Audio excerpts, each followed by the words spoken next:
Hello everyone. Last lecture में हमने population geography में ये देखा था कि पॉपुलेशन ज्योग्राफी से रिलेटेड कॉन्सेप्ट्स क्या हैं, जैसे optimum population, over population, under population के क्या कॉन्सेप्ट्स हैं, पॉपुलेशन की थेरीज, चाहे वो माल्थस की थ्योरी है, कार्ल मार्क्स की थ्योरी है या हमारी डेमोग्राफिक ट्रांजिशन थ्योरी है। ये तीन थ्योरीज को हम लोगों ने कवर किया। फिर अगर हमने पढ़ा था कि पॉपुलेशन के तीन प्रकार के कॉन्सेप्ट है, ऑप्टिमम है, हमारा अंडर है या ओवर है, इनके पीछे क्या रीजंस हैं, किस तरह से पॉपुलेशन डिस्ट्रीब्यूटेड है पूरी दुनिया में, and what are the factors which are responsible for this arrangement of population. क्योंकि वहां अगर ये ज्योग्राफी का चैप्टर है तो वहां पे क्या ज्योग्राफिकल फैक्टर हैं जो इन चीज को गवर्न कर रहे हैं। फिर हम देखेंगे, जैसे ये वाला वो टॉपिक है डिस्ट्रीब्यूशन ऑफ द पॉपुलेशन, इसको जानेंगे क्योंकि इंडिया के कंटेक्स्ट में एज इट इज ये सारा इंडेक्स अब रेप्लिकेट होना स्टार्ट हो जाएगा। साथ ही साथ हम देखेंगे कि अभी इन टर्म्स ऑफ डेटा की दुनिया में कहां कितनी पॉपुलेशन, जो डेटा मैंने आपको लास्ट क्लास में भी बोले थे वो डेटा आपसे शेयर किए हैं, नंबर हमें पता होने चाहिए, डेंसिटी के डेटा हमारे पास होने चाहिए, ग्रोथ के परसेंटेज डेटा हमारे पास होने चाहिए। तो मींस ये वाला जो पर्टिकुलर टॉपिक है ये डेटा ड्रिवन है। तो आप लोगों ने भी जो नोट्स मैं आपको प्रोवाइड कर रहा हूं, देखो one thing is very simple, जितने भी बच्चे हमसे पढ़ के जाएंगे सारे ही अगर एक जैसा आंसर लिखेंगे तो सबको एक जैसा नंबर मिलेंगे। तो आपकी सिलेक्शन को भी क्या डिफरेंशिएट करेगा कि आप लोग जो हमारे पास भी पढ़ रहे हैं ज्योग्राफी एज एन ऑप्शनल या जीएस भी, तो हमारे पास तो इतना बच्चा पढ़ा है लेकिन उनमें से जो रैंक आएगी वो 10 12 15 बच्चों की ही आएगी।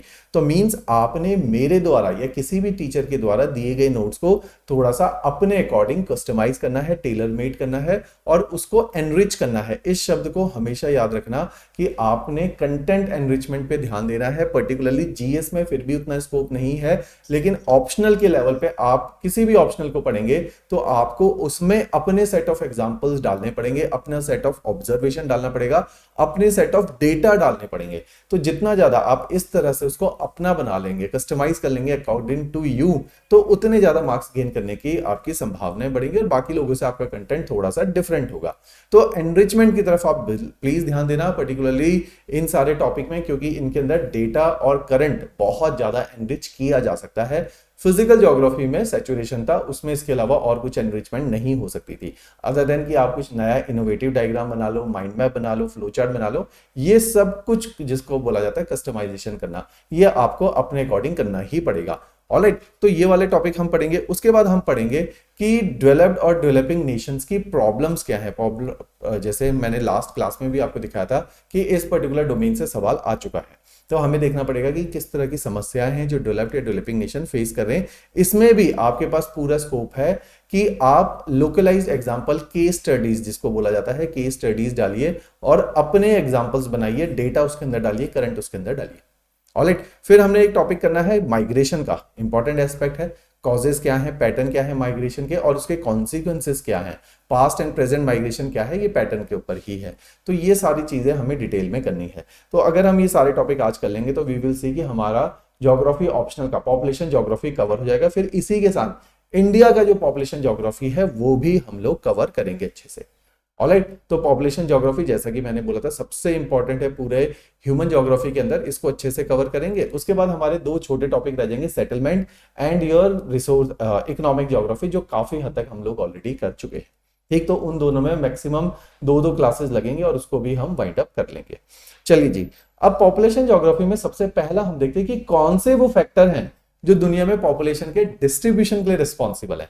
तो इन फैक्टर को हम चार कैटेगरीज में डिवाइड कर रहे हैं। ज्योग्राफिकल फैक्टर है, एज ऑफ सिविलाइजेशन है, उसके बाद हमारे दो फैक्टर हैं जिसको हम बोलते हैं सोशो इकोनॉमिक फैक्टर्स, वो आगे हम कवर करेंगे, and socio economic factors and cultural factors. ये फैक्टर्स हैं जो पॉपुलेशन के डिस्ट्रीब्यूशन में रिस्पॉन्सिबल हैं। तो इनको एक एक करके देखना शुरू करते हैं, प्राइमरीली क्योंकि ज्योग्राफी का डोमेन है। तो कौन कौन से वो ज्योग्राफिकल फैक्टर्स हैं जो पॉपुलेशन के डिस्ट्रीब्यूशन के लिए रिस्पॉन्सिबल है।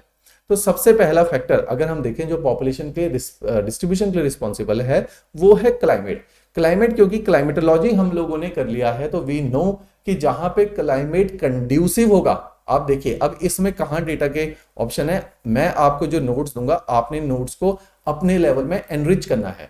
मैं जो डेटा दे रहा हूं या जो मैं बातें बता रहा हूं, मैं बोल रहा हूं कि लेट सपोज जहां पे क्लाइमेट एक्सट्रीम है, अब आप इसमें एग्जांपल चाहे ग्रीनलैंड का डाल दो with the population density data, with the population data, चाहे आप नॉर्डिक नेशन का एग्जांपल दे दो, चाहे आप सहारन डेजर्ट का एग्जांपल दे दो, चाहे आप एंटार्क्टिका का एग्जांपल दे दो, या जहां जहां पर भी हमारे डिजर्ट्स है, चाहे इंडिया का एग्जांपल दे सकते हो थार डेजर्ट का, तो आप इस तरह के एग्जांपल कोड कर सकते हो। जितना कस्टमाइज करोगे उतने अच्छे मार्क्स मिलेंगे। तो मैं बोल रहा हूं, मैं आपको सिंपल स्टेटमेंट बोल रहा हूं कि जहां पे क्लाइमेट एक्सट्रीम है वहां पे पॉपुलेशन का डिस्ट्रीब्यूशन हमेशा कम होगा, ना कि डिस्ट्रीब्यूशन कम होगा वहां पॉपुलेशन की डेंसिटी भी कम होगी। तो means extreme climate does not invite a lot of people. For example, मैंने एग्जाम्पल आपको प्लेन दिया, एंटार्क्टिका का दिया, सहारा डेजर्ट, आप लाहौल स्पीति के कोल्ड डेजर्ट का एग्जाम्पल डाल सकते हो, किन्नौर का डाल सकते हो, आप वहां पे पॉपुलेशन डेंसिटी भी लिख सकते हो। तो इस तरह से आप इस तरह से एग्जाम्पल को अपना बना सकते हो। तो आपने हिमाचल का भी एग्जाम्पल दे दिया, वर्ल्ड लेवल का भी एग्जाम्पल दे दिया। तो इस तरह से इस पर्टिकुलर क्वेश्चन को अप्रोच कीजिए। मैं आपको फ्रेमवर्क में हेल्प कर रहा हूं, आपने कंटेंट को अपग्रेड करना है। तो मींस जहां पे एक्सट्रीम क्लाइमेट है वहां पे ज्यादा पॉपुलेशन रिजाइड, कम पॉपुलेशन रिजाइड करती है। Means where there is extreme climate sparsely populated areas होंगे।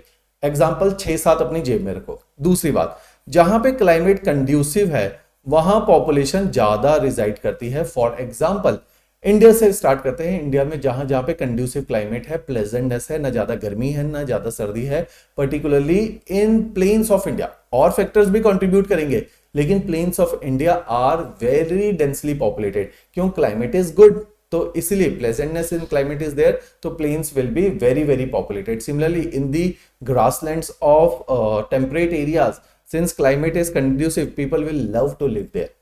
तो जहां पर भी क्लाइमेट अच्छा है वहां पे लोग रहेंगे।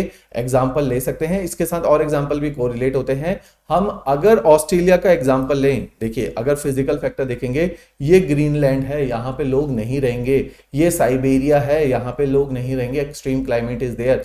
तो आप एक एग्जांपल साइबेरिया, पॉपुलेशन डेंसिटी का एग्जांपल कोट करना पड़ेगा, साइबेरियन प्लेन्स।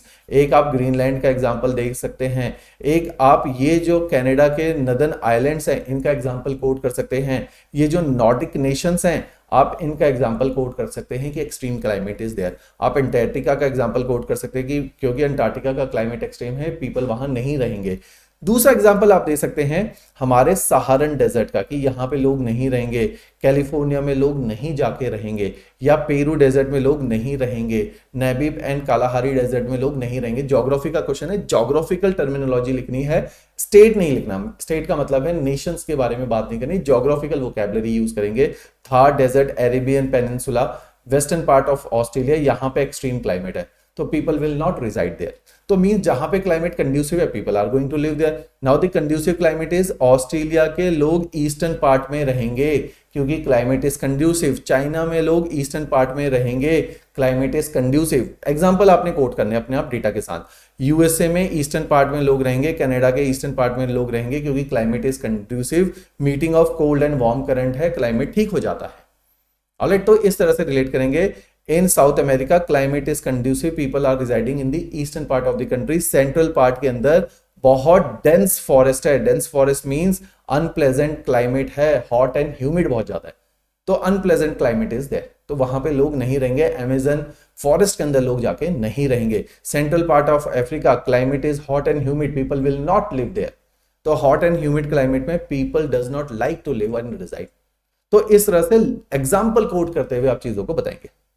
क्लियर हो गई बात? तो हमने सबसे पहला फैक्टर देखा कि क्लाइमेट कैसे डिटरमाइन करेगा आप कहां पे जाके रहने वाले हैं। आपने इसमें डेटा के साथ एग्जांपल लिखने। सेकंड पार्ट, अब टोपोग्राफी कैसे डिटरमाइन करेगी कि आप कहां जाके रहने वाले। टोपोग्राफी के केस में आप ऐसे वर्ल्ड मैप भी बना सकते हैं हर टॉप पॉइंट के साथ। Topography you will need to identify. अब आप लिखिए रॉकीज का एग्जांपल, या आप ज्योग्राफी की टर्म्स में बोलेंगे वेस्टर्न कॉर्डिलेरा में लोग नहीं रहेंगे क्योंकि टोपोग्राफी इज हिली माउंटेनियस, यहां पे लाइफ डिफिकल्ट हो जाती है। टोपोग्राफी एंडीज है, यहां पे लोग नहीं रहेंगे क्योंकि again hilly and mountainous area, people will not love to reside here. In the Alps mountain people will not resided.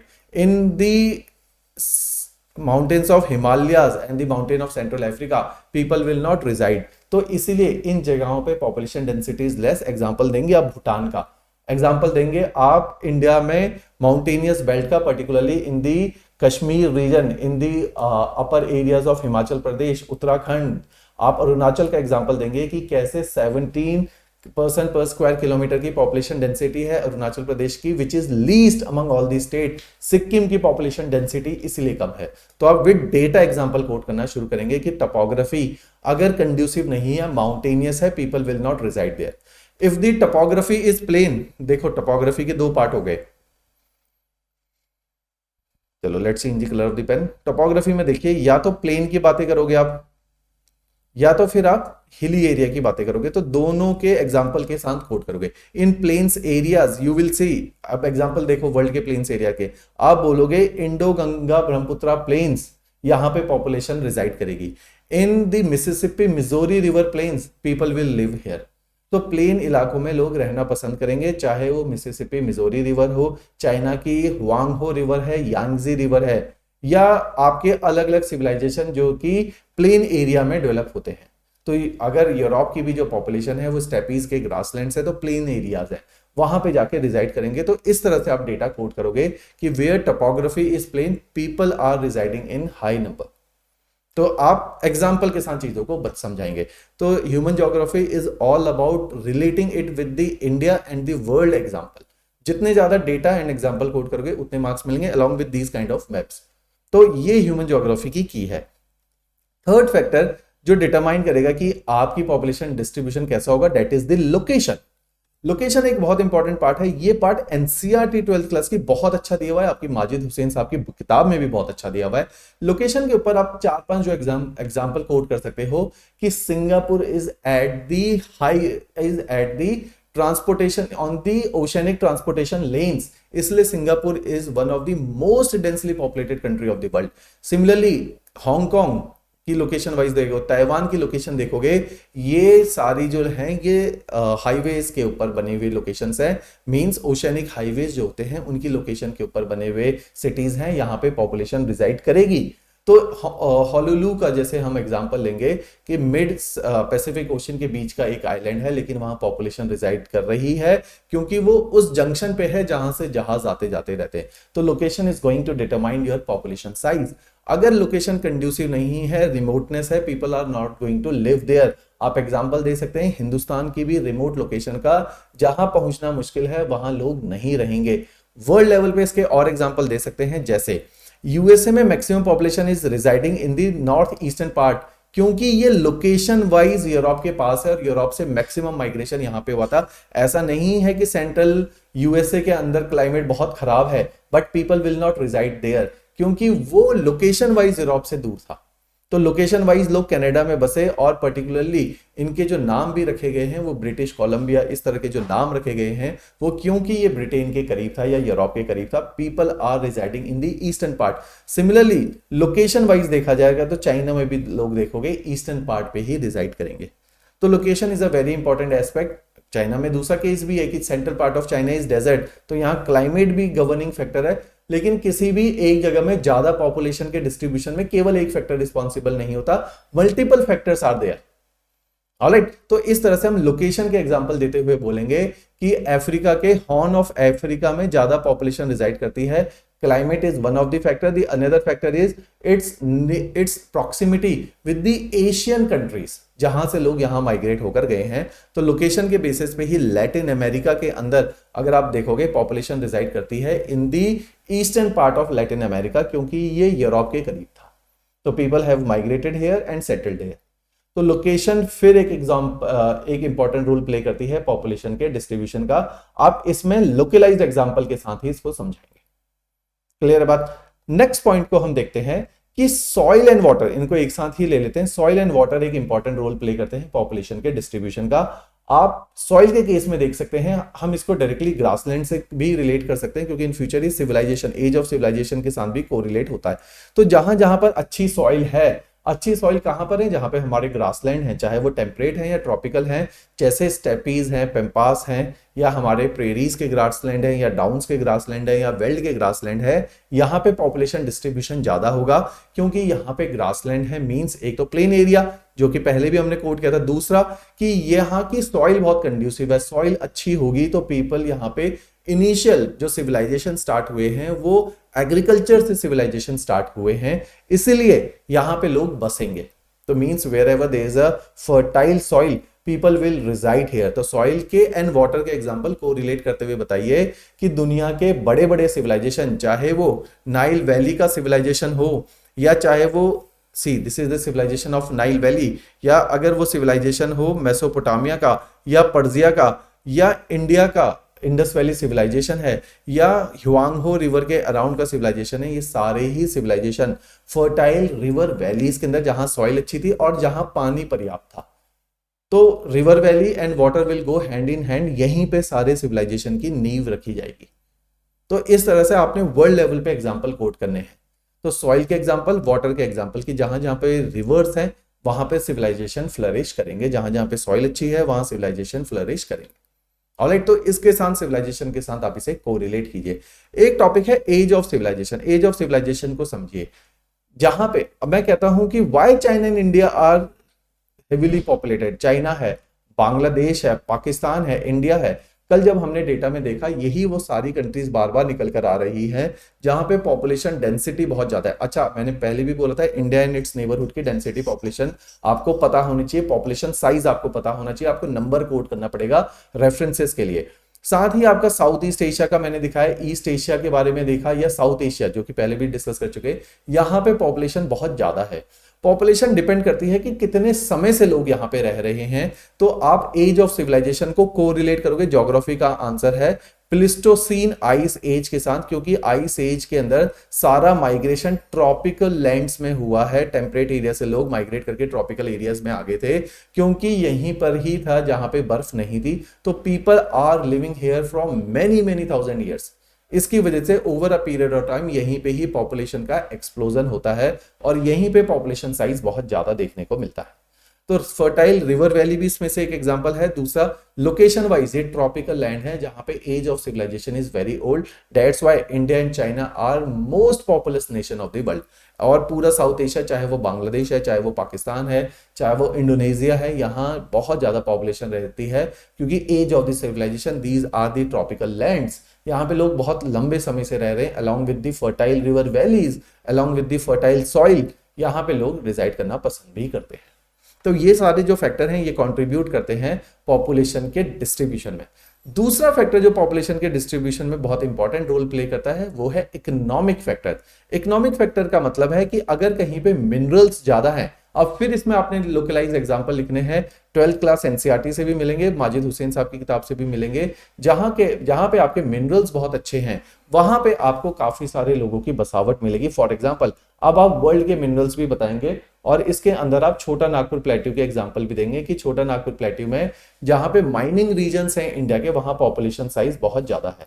दूसरी बात आप इसके अंदर बताएंगे कि जहां पर भी दुनिया के अंदर, चाहे यूरल वाला रीजन हो, ग्रेट लेक रीजन हो, अपलाचियन का रीजन है, जहां जहां पर भी माइनिंग्स हैं वहां पे आपके पॉपुलेशन रिजाइड करेगी। जहां पे माइनिंग है वहां पे मेजरली अर्बनाइजेशन भी होगा, और जहां जहां पर मेट्रोपॉलिटन सिटीज है, अब इंडिया के एग्जांपल कोट करोगे कि इंडिया के जो मेजर सिटीज हैं, चाहे वो अहमदाबाद है, बेंगलुरु है, हैदराबाद है, कोलकाता है, चेन्नई है, दिल्ली है, यहाँ पे पॉपुलेशन बहुत ज्यादा रिजाइड करती है क्योंकि अर्बनाइजेशन इज देयर।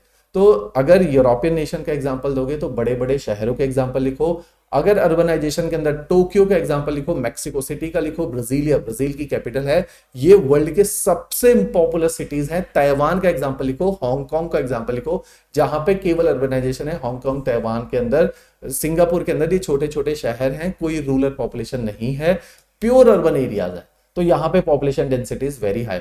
तो एग्जांपल क्या आएंगे, चाहे टोक्यो का आएगा इसके अंदर एग्जांपल, चाहे एग्जाम्पल, क्योंकि सेटलमेंट में फिर ये टॉपिक में उठाऊंगा, अर्बनाइजेशन वहां पर आता है, वहां पे और एग्जांपल कोट करेंगे। तो टोक्यो का एग्जांपल, बीजिंग का एग्जांपल आएगा, इसमें शंघाई का एग्जांपल आएगा। तो जितने वर्ल्ड के बड़े सिटीज हैं उनके एग्जांपल आएंगे, क्योंकि अर्बन एरियाज में लोग नौकरी के लिए अर्बन माइग्रेट करेंगे। Over a period of time यहाँ पे पॉपुलेशन एक्सप्लोजन देखने को मिलेगा। तो this question along with the example, आप इस क्वेश्चन में या इस स्टेटमेंट में जितने एग्जाम्पल कोट करेंगे उतना सपोर्ट कर पाएंगे। Industrialization, again these are the industrial belt. अगर आप ग्रेट लेक रीजन की बात करो, अगर आप जर्मनी की बेल्ट की बात करो, फ्रांस और जर्मनी के बॉर्डर पे जो बेल्ट है जहां पे इतने सारे अर्बन एरियाज हैं, मिनरल्स हैं, वहीं पे लोग रिजाइड करते हैं, ठीक। तो लॉरेन वाला जो रीजन है, तो इन सारे रीजन को आप एक्सप्लेन करेंगे कि क्यों यहाँ पे लोग रहना पसंद करते हैं। ऑलराइट, नेक्स्ट फैक्टर जो पॉपुलेशन के डिस्ट्रीब्यूशन को डिटरमाइन करता है कि बहुत सारे ऐसे शहर हैं जहां ना तो बहुत, मान लो कि बहुत कंड्यूसिव क्लाइमेट नहीं है, बहुत कंड्यूसिव टपोग्राफी नहीं है, अर्बनाइजेशन नहीं हो सकता है, प्लेन्स नहीं है, मिनरल्स नहीं है, फिर भी वहां क्लस्टर्स में लोग बहुत डेंसली पॉपुलेटेड रहते हैं। तो ऐसे एरियाज की कुछ सोशो कल्चरल सिग्निफिकेंस है। एग्जाम्पल है अमृतसर, एग्जाम्पल है गोल्डन टेम्पल, अमृतसर में गोल्डन टेम्पल, एग्जाम्पल है हरिद्वार, एग्जाम्पल है वाराणसी, एग्जाम्पल है इलाहाबाद, एग्जाम्पल है बोध गया, एग्जाम्पल है कोयम्बतूर, एग्जाम्पल है जहां जहां पर बड़े बड़े मंदिर रहे हैं कोई सिग्निफिकेंट, जैसे शिरडी में आप देख सकते हैं पॉपुलेशन एक्सप्लोजन हो रहा है, अ city is into the making. आप वेटिकन सिटी का एग्जाम्पल ले सकते हैं, आप जेरूसलम का एग्जाम्पल ले सकते हैं। तो जहां जहां पे रिलीजियस साइट्स हैं उनकी कुछ हिस्टोरिक सिग्निफिकेंस है, कुछ कल्चरल सिग्निफिकेंस है, वहां पर भी पॉपुलेशन ज्यादा रिजाइड करेगी। तो इस हिसाब से आप इन सारे एरियाज को भी पॉपुलेटेड एरियाज मानोगे। चाहे आप आगरा का एग्जाम्पल ले लो हिंदुस्तान में, मथुरा का एग्जाम्पल ले लो, इस तरह के एग्जाम्पल से आप बता सकते हैं कि दुनिया में कैसे पॉपुलेशन सोशो कल्चरल सिग्निफिकेंस की वजह से भी रिजाइड करती है। क्लियर? तो with example everything you need to dictate. Last part we are picking is कि पॉपुलेशन डिस्ट्रीब्यूशन डिटरमाइन करती है कि अगर पीसफुल एरिया है तो population will love to reside there. If a country is in permanent conflict zone, be it a political conflict, be it a economic, be it a social conflict, तो population वहां से move कर जाएगी।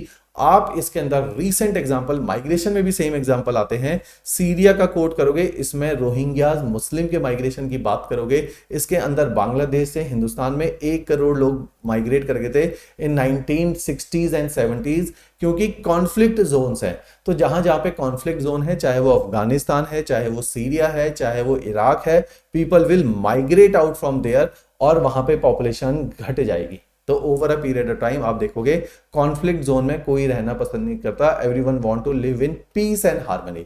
तो इस हिसाब से जो पीसफुल नेशन है, people will love to go there and reside. Alright, जैसे हम कभी भी आप नहीं बोलोगे कि आपको अब्रॉड जाना है तो you are not going to go for Canada, USA and in European nations, because you know a systematic government has been installed in this nation. Opportunities के साथ साथ वहां पे कहीं ना कहीं गवर्नमेंट जो है वो स्टेबल है। जो एरियाज वॉर जोन में है, आप कभी नहीं बोलोगे कि आप सूडान में जाओगे, आप कभी नहीं बोलोगे आप वेनेजुएला, कोलंबिया में जाओगे जहां पे वॉर जोन्स है। तो ऐसी जगहों पे लोग माइग्रेट नहीं करते हैं, जिसकी वजह से over a period of time यहाँ पे लोगों की पॉपुलेशन डेंसिटी थिन हो जाती है। क्लियर? तो ये सारे फैक्टर्स हैं जो पॉपुलेशन के डिस्ट्रीब्यूशन को डिटरमाइन करेंगे। क्लियर? अब इन्हीं पॉपुलेशन के फैक्टर्स की वजह से दुनिया में अलग अलग पॉपुलेशन डेंसिटी है। ये डेटा मैंने आपके नोट्स में भी डाले हुए। अगर आप देखोगे जो डेंसली पॉपुलेटेड रीजन है, पहले तो रीजन्स देखेंगे फिर कंट्रीज देखेंगे। रीजन्स में आएगा कनाडा और यूएसए की ये वाली बेल्ट, जिसको अर्बनाइजेशन जब हम पढ़ेंगे तो मैग्नोपोलिस बोला जाता है। यहाँ पे बहुत बड़े बड़े सिटीज हैं और लगातार एक लाइन में है, जिसकी वजह से पॉपुलेशन की डेंसिटी बहुत ज्यादा है। पॉपुलेशन की डेंसिटीज इस वाले ब्राजील के कोस्ट पर, अर्जेंटीना के कोस्ट में, उरुग्वे के कोस्ट में बहुत ज्यादा है। कई सारे फैक्टर ने बताए हैं हमने, यहाँ पे ज्यादा है पॉपुलेशन की डेंसिटी इन वाले पार्ट में जहां नाइजीरिया है, घाना है और नीगर कंट्री है, या वो वाले हॉर्न ऑफ अफ्रीका जिसको बोला जाता है, यहाँ पे पॉपुलेशन की डेंसिटी बहुत ज्यादा है। पॉपुलेशन की डेंसिटी इन सारी बेल्ट के अंदर जो हम पहले भी देख चुके हैं, east Asia, south east Asia and south Asia में बहुत ज्यादा है। Europe is the second most densely populated continent after Asia, यहाँ पे पॉपुलेशन की डेंसिटी है। मल्टीपल फैक्टर है, एज ऑफ द सिविलाइजेशन है, फर्टाइल सॉइल है, जिसकी वजह से यहाँ पे पॉपुलेशन की डेंसिटी ज्यादा है। ऑस्ट्रेलिया के अंदर ये वाला जो जोन है, यहाँ पॉपुलेशन की डेंसिटी ज्यादा है। तो पॉपुलेशन मेरे पीछे छुप रहा है ये वाला zone, eastern part of Australia. तो पॉपुलेशन की डेंसिटी इन सारे एरियाज में काफी ज्यादा है। तो ये पॉपुलेशन डेंसिटी के डेटा पता होने चाहिए। डेटा रीजन वाइज होने चाहिए, ये ज्योग्राफिकल लोकेशंस है। डेटा आपके पास कॉन्टिनेंट वाइज भी होने चाहिए कि अलग अलग कॉन्टिनेंट की क्या पॉपुलेशन डेंसिटी के डेटा है। डेटा आपके पास कंट्री वाइज भी होने चाहिए, वर्ल्ड की मैक्सिमम पॉपुलेशन डेंसिटी। जैसे कंट्री वाइज अगर हम देखें, डेटा में मैंने दिया भी हुआ है, बांग्लादेश की बहुत ज्यादा पॉपुलेशन डेंसिटी है। कई सारे कंट्रीज हैं, छोटे कंट्रीज हैं, पॉपुलस कंट्रीज हैं। तो 3 पार्ट में पॉपुलेशन के कंट्रीज को डिवाइड कर दो। आपके पास माजिद हुसैन में भी बहुत अच्छे डेटा हैं कि बहुत heavily populated, almost moderately populated या लीस्ट पॉपुलेटेड, इस तरह से भी आप पॉपुलेशन को डिवाइड कर सकते हो on the basis of density. तो इस चीज का ध्यान रखिए। अगर कंट्री कॉन्टिनेंट वाइज देखें तो almost 60% of the population is residing in Asia, followed by Africa, followed by Europe, followed by South America, then North America. ये डेटा है, सीक्वेंस में है। ये पॉपुलेशन का डेटा आपको पता होना चाहिए। जैसे कि इस चार्ट के अंदर है कि एशिया के अंदर तकरीबन 60% लोग रहते हैं, अफ्रीका के अंदर तकरीबन 17%, 10% यूरोप में, 8.5% लैटिन अमेरिका में। लैटिन अमेरिका आपका कैरिबियन आइलैंड वाले जो कंट्रीज हैं, जो सेंट्रल अमेरिका है एंड मैक्सिको है, उस सब को मिला के लैटिन अमेरिका बोलते हैं। नॉर्थ अमेरिका का मतलब है यूएसए एंड कनाडा की हम बात करें। ओशिनिया का मतलब है जो पैसिफिक ओशन के आइलैंड्स, क्योंकि आप मेरे साथ जीएस कर चुके हो, अब आपको पता है जीएस के अंदर जो हमारे ओशिनिया वाले आइलैंड्स पढ़ाए हैं, चाहे पॉलिनीजिया है, मेलिनीजिया है ना, ये वाले जो आइलैंड्स हैं, इन सब की पॉपुलेशन एंड ऑस्ट्रेलिया न्यूजीलैंड की पॉपुलेशन मिला जाए तो दुनिया की 0.5% पॉपुलेशन। तो ये वाले डेटा आपके पास होने चाहिए, पॉपुलेशन डेंसिटी के डेटा आपके पास होने चाहिए। ये डेटा बहुत इंपॉर्टेंट होता है। क्लियर? ऐसे ही आपके पास पॉपुलेशन डिस्ट्रीब्यूशन के जो मैंने बोला था कंट्री वाइज डेटा होने चाहिए कि सबसे ज्यादा पॉपुलेशन चाइना में है, इंडिया में है, यूएसए में है, इंडोनेशिया में है, पाकिस्तान में है, ब्राजील, नाइजीरिया, बांग्लादेश। तो अगर आप देखोगे कि अफ्रीकन एशियन नेशन बहुत सारे हैं पॉपुलेशन की पॉपुलेशन साइज को लेके। तो ये सब डेटा ड्रिवन है ये वाला पार्ट। आप एग्जाम्पल और डेटा हर स्टेटमेंट के साथ आपके एग्जाम्पल आएंगे। एक टॉपिक इसके अंदर है पॉपुलेशन की ग्रोथ को लेके। अगर आप पॉपुलेशन की ग्रोथ को देखते हैं तो मैंने कल भी बताया था आपको लास्ट लेक्चर में कि पॉपुलेशन की growth is directly correlated with the industrial revolution, क्योंकि आप डेमोग्राफिक ट्रांजिशन थ्योरी पढ़ चुके हैं। With the passage of time जब आप देखते हैं कि society has been transformed from agriculture to industrial society, तो उस टाइम पे क्योंकि साइंटिफिक टेम्परामेंट बढ़ गया था, मेडिसिन का इजाद हो गया था, और हम देखते हैं छोटी मोटी बीमारियों से लोग नहीं मरते हैं। उस स्टेट के अंदर पूरी दुनिया में पॉपुलेशन एक्सप्लोजन चल रहा था।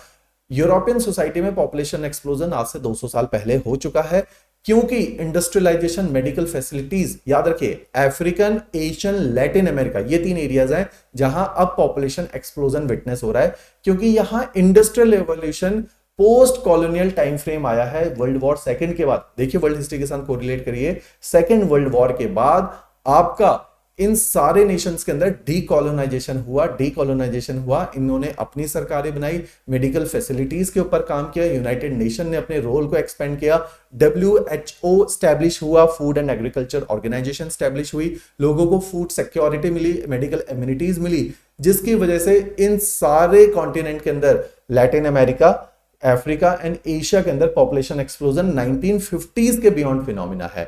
और अब इन तीनों कंट्रीज में जो मैक्सिमम कंट्रीज हैं, दे आर एक्सपीरियंसिंग, तीसरी स्टेट याद रखो, लेट एक्सपेंडिंग, मींस अब इनका एक्सपेंशन तो हो रहा है, लेकिन जो ग्रोथ रेट पहले चल रहा था कि पहले people were producing 3 to 4 babies, but now they are producing 1 or 2 babies, तो लेट एक्सपेंशन है। Yes, they are expanding but the growth rate has decreased. तो इन नेशन में पॉपुलेशन एक्सप्लोजन लेट हुआ है, they are into the third phase of demographic transition. वहां से आप कोरिलेट करोगे, the developed nation of America and Europe are experiencing depopulation and stable population, तो they are into 4th and 5th stage of demographic transition। तो population की जो growth rate है वो पूरी दुनिया में अलग अलग चल रही है। एज अ होल हम देख सकते हैं कि दुनिया की जो पॉपुलेशन है वो स्टेबिलिटी की तरफ जा रही है। जो शुरू में पॉपुलेशन, अगर हम देखते हैं कि फर्स्ट टाइम ऐसा हुआ था 1830 के अंदर, जब 1 बिलियन पॉपुलेशन का मार्क आ गया था कि दुनिया में 1 बिलियन पॉपुलेशन हुई थी, इमीडिएटली इंडस्ट्रियल रेवोल्यूशन के बाद की बात है। फिर 100 साल लगे हैं 2 बिलियन पहुंचने में।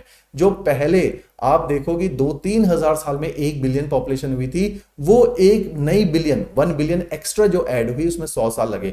उसके बाद फिर एक और बिलियन ऐड होने में मात्र 30 साल लगे, फिर 15 साल, 12 तो जब से 12 साल लगने शुरू हुए तो हमारी पॉपुलेशन में एक्सप्लोजन की दर घट गई है कि हमारी पॉपुलेशन बस 1 बिलियन अब 12 सालों में हो रही है। इन फ्यूचर ऐसा माना जाता है जो नई पॉपुलेशन, अभी हम वी आर 7 बिलियन, जो 8 बिलियन होगा उसमें थोड़ा सा ज्यादा टाइम लगेगा। ये माना जा रहा है 15 to 18 ईयर्स का टाइम फ्रेम लगेगा। एंड बाय 2070 वर्ल्ड की पॉपुलेशन कंप्लीटली स्टेबल होगी। हर कंट्री में, जैसे डेमोग्राफिक ट्रांजिशन बोला था, हर कंट्री में एजुकेशन होगा, लिटरेसी होगी, मेडिकल फैसिलिटीज होगी, पर कैपिटा इनकम अच्छी होगी, लोग पढ़ लिख जाएंगे, जिसकी वजह से उनकी मानसिकता बदल जाएगी। And they get to know कि there is genuine resource crunch in the world, जिसकी वजह से we need to stabilise our population because this planet earth can not produce food for so many people.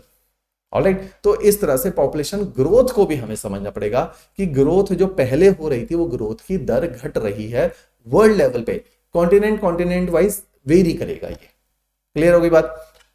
तो growth is directly correlated with the demographic transition theory. एक ये देखिए, इसी बात को फिर से एक पाई चार्ट में दिखाएंगे। ये मैं इसलिए आपको इतना चार्ट वर्क डेटा बता रहा हूं क्योंकि this topic is purely data driven. जिन लोगों के ज्योग्राफी ऑप्शन में मार्क्स नहीं आ रहे क्योंकि वो बहुत प्लेन लैंग्वेजेस यूज कर रहे हैं, जैसे मैंने बोला था फिजिकल ज्योग्राफी के अंदर the key is use geographical vocabulary, use diagrams, use the name of scientist or the geographers.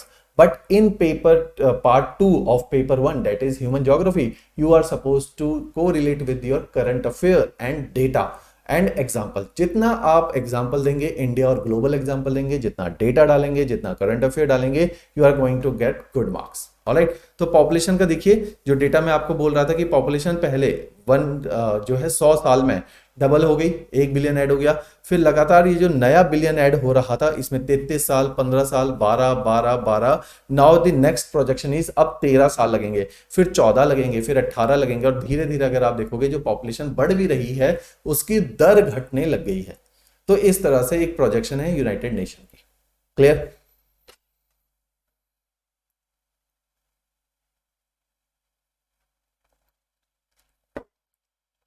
देखिए 1962 के बाद वर्ल्ड की जो पॉपुलेशन ग्रोथ रेट है वो काफी ज्यादा घट गया था, और उसके बाद ये घटना शुरू हो चुका है ग्रोथ रेट। तो growth rate is declining after 1962 क्योंकि जो कॉलोनाइज्ड नेशन थे वहां पर पॉपुलेशन एक्सप्लोजन एक्सपीरियंस हो गया था। Now they are also decreasing their growth rate.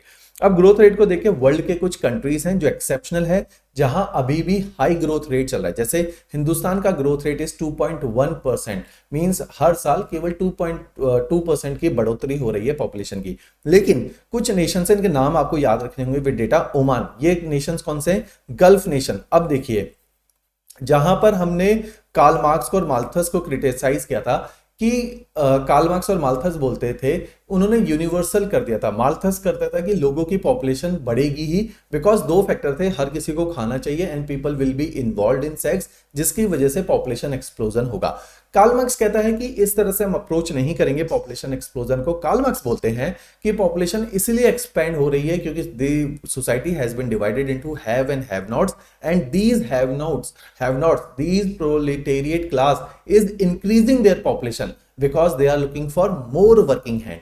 तो ये एक्सेप्शन देते हैं, लेकिन ये दोनों थियरीज को हम लोग क्रिटिसाइज करते हैं कि हमें देखो रिलीजियस आउटलुक और कल्चरल आउटलुक को अंडरमाइन नहीं करना पड़ेगा। तो आप देखोगे जो पॉपुलेशन एक्सप्लोजन एक्सपीरियंस हो रहा है ये जनरली इस्लामिक नेशंस के साथ कोरिलेट है। तो ओमान, कतर, गल्फ गिनी, मालदीव्स, निगर, इन सब में इस्लामिक नेशन इज कॉमन, और इनकी पॉपुलेशन का साइज देखोगे तो डिफरेंटली बढ़ रहा है। तो ये अभी पॉपुलेशन एक्सप्लोजन की स्टेज में है, ये फेज 2 में है। इसको सोशो इकोनॉमिक के साथ भी कोरिलेट किया जा सकता है कि थॉट वाइज यहां का समाज आज भी पिछड़ा हुआ है। They do not know the actual crunch between the resources and the population. तो उसकी वजह से ये early expanding stage 2 of demographic transition के अंदर है। कुछ कंट्रीज हैं जो अभी लेट एक्सपेंडिंग में है, हिंदुस्तान इसमें से एक है, जिनका पॉपुलेशन ग्रोथ रेट अब आप देखोगे 1 और 2 के बीच में आ चुका है। ईरान है, ये सारा आप देखोगे लेट एक्सपेंडिंग शब्द आप देखो ये सारे यूज करने पड़ेंगे क्योंकि आपको कोरिलेट करना है। लेट एक्सपेंडिंग स्टेज है ये अर्ली एक्सपेंडिंग स्टेज को एक्सपीरियंस कर रहे हैं। तो ये कंट्रीज आपको पता होनी चाहिए, ईरान है, मेक्सिको है, इंडिया है, कोलंबिया है। यहां पे थोड़ा सा जो है लोगों को समझ आ चुकी है। इसके बाद हम कुछ कंट्रीज देख रहे हैं जहां पे स्टेबल पॉपुलेशन है, स्टेज 4, या जहां के ऊपर डी पॉपुलेशन स्टेज है, स्टेज 5। डी पॉपुलेशन की स्टेज को देखिए, बॉस्निया हर्जेगोविना, लिथुआनिया, लैटविया, ये सब बाल्टिक नेशंस हैं जहां पे people have gone for, right down the word, अभी आगे इसको डिस्कस भी करेंगे, सोशल कैपिलरी, कि people are not producing offspring और बेबीज बिकॉज दे न्यू कि इन लोगों का फाइनेंशियल बर्डन होगा, हम लोगों को रेस्पॉन्सिबिलिटी नहीं लेनी। ये दो कारण हैं जो पॉपुलेशन को स्टेबलाइज करते हैं। तो these are the set of nations जहां पर अगर आप देखोगे पॉपुलेशन स्टेबल है या पॉपुलेशन डी पॉपुलेशन स्टेज में जा चुकी है। क्लियर? अब देखिए next topic, next topic is population की प्रॉब्लम्स हमें समझनी पड़ेगी, चाहे डेवलप नेशन है चाहे डेवलपिंग नेशन है। डेवलपिंग नेशन में पॉपुलेशन को लेके बहुत सारी प्रॉब्लम है, कुछ मैंने आइडेंटिफाई करी है। जरूरी नहीं है कि ये एक्सपेंड नहीं हो सकती, आपकी अपनी समझ है, आपने और सब्जेक्ट को कितने अच्छे से पढ़ा है उनको भी यहाँ कोरिलेट करोगे, but data has to be there. तो इन सारी स्टेटमेंट को सपोर्ट करोगे, मैं फ्रेमवर्क वाइज आपको बता देता हूँ। पॉपुलेशन की प्रॉब्लम जो डेवलपिंग नेशन फेस कर रहे हैं वो सबसे ज्यादा है ओवर पॉपुलेशन। इसमें एग्जांपल आपको पता ही है, south Asia, south east Asia, east Asia के एग्जांपल कर बोलोगे कि ओवर पॉपुलेशन एक्सपीरियंस कर रहे हैं, जिसकी वजह से पॉपुलेशन डेंसिटी बहुत ज्यादा है। And you know there is a crunch of resources. Resources के मैंने लास्ट लेक्चर्स के अंदर बताया था किस किस प्रकार के रिसोर्सेज हम बोलते हैं जिनका क्रंच आ जाता है। इसकी वजह से इन स्टेट की इन कंट्रीज की अपनी ही पॉपुलेशन को लेके प्रॉब्लम्स है। ठीक है, इसमें डेटा आएंगे, जिस भी कंट्रीज के बारे में बोलोगे केस स्टडी की फॉर्मेट में 2 डेटा आएंगे ओवर पॉपुलेशन के, आपके पास डेटा है। दूसरा है यहाँ पे डिस्गाइज अनएम्प्लॉयमेंट है, एग्रीकल्चर सेक्टर में बहुत ज्यादा लोग इन्वॉल्व हैं। 3 एग्जांपल याद रखो, इंडिया क्योंकि आपको रिलेट कर सकते हो एग्जांपल ये भी, और आपका एग्जामिनर भी, Pakistan and Bangladesh. In 3 nation के आप एग्रीकल्चर के डेटा होने चाहिए। जैसे इंडिया के अंदर इंडिया का इकोनॉमिक सर्वे बोलता है तकरीबन 47% of population is involve in agriculture, ऐसे ही पाकिस्तान का शेयर पता होना चाहिए, बांग्लादेश का आपको डेटा पता होना चाहिए कि इन नेशंस के अंदर कितनी पॉपुलेशन है जो एग्रीकल्चर में अभी भी एंगेज है। इसी को हम बोलते हैं डिस्गाइज अनएम्प्लॉयमेंट, क्योंकि ये देखो ये टेक्निकल वर्ड यूज करने पड़ेंगे, डिस्गाइज अनएम्प्लॉयमेंट, क्योंकि लोग एग्रीकल्चर में इन्वॉल्व हैं but they are not adding any value to the agricultural sector. इसी के साथ आप ये बोलोगे कि हिंदुस्तान के अंदर अनएम्प्लॉयमेंट बहुत ज्यादा है, रेट आपको पता होना चाहिए। ऑलराइट, अनएम्प्लॉयमेंट रेट आपको पता होना चाहिए। तो इंडिया के अंदर, पाकिस्तान के अंदर, बांग्लादेश के अंदर आप बोलोगे अनएम्प्लॉयमेंट ज्यादा है, अंडर एम्प्लॉयमेंट है। मींस अंडर का मतलब है लोग पढ़े लिखे तो हैं लेकिन रोजगार नहीं है। हिमाचल के एग्जांपल का डेटा भी आप कोट कर सकते हो कि people are literate, they are looking for the job but the rate of unemployment has increased. Current के साथ कोरिलेट करो, कोविड इंपैक्ट बताओ। तो ऐसे आप क्वेश्चंस में मार्क्स गेन करते हो। आप बताओगे कि अंडर एम्प्लॉयमेंट बढ़ गया है क्योंकि लोग 2 साल में पढ़े लिखे हैं, लेकिन वीक इंडस्ट्रियल बेस, आपकी इंडस्ट्रीज एक्सपेंड नहीं हुई है जिसकी वजह से अनएम्प्लॉयमेंट बढ़ रहा है। लो पर कैपिटा इनकम है, हिमाचल का डेटा पता होना चाहिए, नेशन का डेटा पता होना चाहिए। लो पर कैपिटा इनकम, ये डेटा आपने इकट्ठे करने हैं। इन सारे नेशन के अंदर कॉमन इज कि society and the economy both are agricultural in their character. Industries अपना बेस नहीं जमा पाई है, manufacturing sector is lagging in South Asian nation and South East Asian nation, Latin America and Africa. तीनों के एक सारे एग्जांपल लिखोगे क्योंकि हमने ग्लोबल एग्जांपल भी देने हैं। इन सारे नेशंस के अंदर ये सारी समस्याएं कॉमन होगी। आप केस स्टडी की फॉर्मेट में लैटिन अमेरिका का भी कोई नेशन उठा सकते हो, Brazil and Argentina are good example क्योंकि इनके डेटा भी नेट पे अवेलेबल हैं। अफ्रीका के नेशंस का डेटा भी उठा सकते हो। ऑलराइट, तो आप बताओगे कि कैसे इंडस्ट्रियल बेस वीक है इन नेशंस का और अनएम्प्लॉयमेंट रेट बढ़ रहा है। साथ में इनइक्वालिटी इन अपॉर्चुनिटीज हैं क्योंकि दी सोसाइटीज, याद रखो ट्रेडिशनल बेस्ड सोसाइटीज हैं अभी भी, यहां पे मॉडर्न आउटलुक नहीं आया है। क्यों? लिटरेसी कम है। देखो हर चीज दूसरी चीज के साथ रिलेट हो रही है। लिटरेसी कम है, मॉडर्नाइजेशन इज को related with the modern set of values जिसमें equality, freedom are one of them. तो यहाँ ट्रेडिशनल बाउंड सोसाइटीज हैं जिसकी वजह से लैक ऑफ अपॉर्चुनिटीज हैं। वो जेंडर के बेसिस में, जैसे अरेबिक नेशंस के हाल हैं कि विमेन को कोई भी राइट्स नहीं दी जाते या बहुत लिमिटेड राइट्स हैं, तो लैक ऑफ अपॉर्चुनिटीज है नेशन में। पॉपुलेशन के साथ ही प्रॉब्लम है, वो भी क्लास के स्ट्रगल हैं क्योंकि अगर गवर्नमेंट अच्छी नहीं होगी, पॉपुलेशन ट्रेडिशनल बेस है, पढ़ी लिखी नहीं है, तो नेता भी इन जैसे ही होंगे जिसकी वजह से society will divide into have and have knots. तो यहाँ पे क्लास इनइक्वालिटीज बहुत ग्लेयरिंग एग्जांपल हैं कि अगर आप देखोगे बहुत कम लोग हैं जो बहुत सारे रिसोर्सेज को होल्ड करते हैं। इंडिया के एग्जांपल लोगे कि केवल 10% of the population is consuming more than 92% of the countries resource. तो इस तरह से आप एग्जांपल देखोगे कि क्लास इनइक्वालिटी बहुत ज्यादा है। हिंदुस्तान के केस में और साउथ एशियन सोसाइटीज में कास्ट प्रॉब्लम बहुत ज्यादा है। तो कास्ट के भी एग्जांपल दोगे कि सोसाइटीज आर ट्रेडिशनली बाउंड और कास्ट रिडन सोसाइटी है जिसकी वजह से इक्वालिटी इन अपॉर्चुनिटी नहीं आ पाता। तो कास्ट के कारण की इक्वालिटी इन अपॉर्चुनिटी नहीं है कि जो लोअर कास्ट हैं उनके पास अपॉर्चुनिटीज लिमिटेड हो जाती हैं, particularly in the rural areas, क्योंकि वहां पे अभी भी मॉडर्न आउटलुक नहीं आया। तो इस तरह से ये 20 नंबर के लायक का क्वेश्चन था और पहले आ भी चुका है। आपने एग्जाम्पल एंड डेटा के साथ सपोर्ट करना है, मार्क्स आएंगे। इसी के अंदर आप लो लिटरेसी की बात करोगे इन पॉपुलेशंस की, तो आपको हिंदुस्तान के अलावा 2-3 नेशंस की लिटरेसी के बारे में पता होना चाहिए। एक टॉपिक है poor quality of life. Poor quality of life आप यहां बोलोगे बिल्कुल। क्यों क्वालिटी ऑफ लाइफ पुअर है?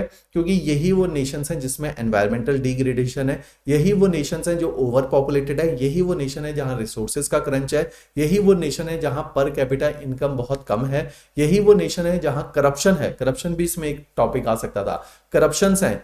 और यही वो नेशंस है जिसमें पुअर गवर्नेंस, तो इस तरह के आप नए वर्ड्स डालोगे, करप्शन एंड पुअर गवर्नेंस है, जिसकी वजह से quality of life is very pathetic in these Nations. तो ये सारी बातें आप इसके अंदर कोट कीजिए। ऑलराइट, तो इस तरह से आप इसको कोरिलेट करेंगे, एग्जाम्पल भी देंगे। ठीक, now looking at the population problem of the developed Nations.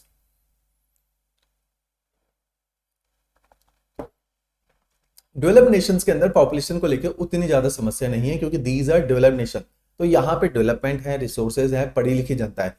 Problem जो सबसे ज्यादा आ रही है यहाँ पे, फिर एग्जांपल कोट करेंगे जो मैंने पहले भी दिखाए थे, these areas are under populated, first class में नोट्स में है। अंडर पॉपुलेटेड होने के कारण यहाँ पे लोग कम है, रिसोर्सेज ज्यादा है, वर्किंग हैंड घट रहे हैं, डी पॉपुलेशन स्टेज में जा रही है, सोशल कैपिलरी लग चुकी है। तो उसकी वजह से, वर्किंग हैंड ना होने की वजह से, गवर्नमेंट के पास वो सारे लोग नहीं हैं जो इकोनॉमी में कंट्रीब्यूट करें, नेशन डेवलपमेंट में कंट्रीब्यूट करें। ऑक्टाजेनेरियन पॉपुलेशन, 80 साल से अधिक आयु वाली जनसंख्या बहुत ज्यादा है।